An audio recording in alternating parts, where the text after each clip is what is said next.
lom le gwal te hong zoni mi mang ka pian ni ba de poya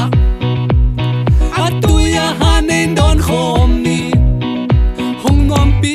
hong nui pi hong lam pi tu ni ka pian ba de hong lop pi ding in nam mo lom le gwal te hong zoni tu ni ka pian ba de hong lop pi ding in nam mo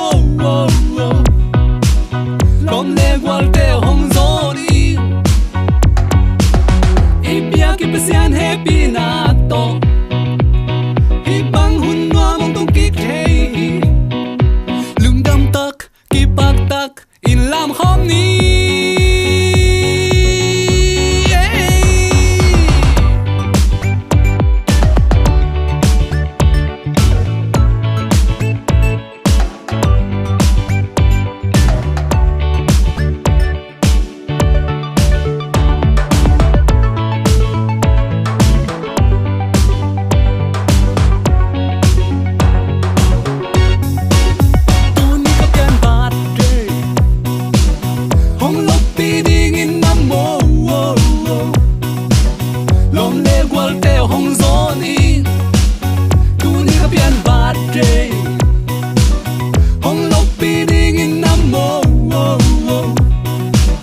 lom le gwal te hong zoni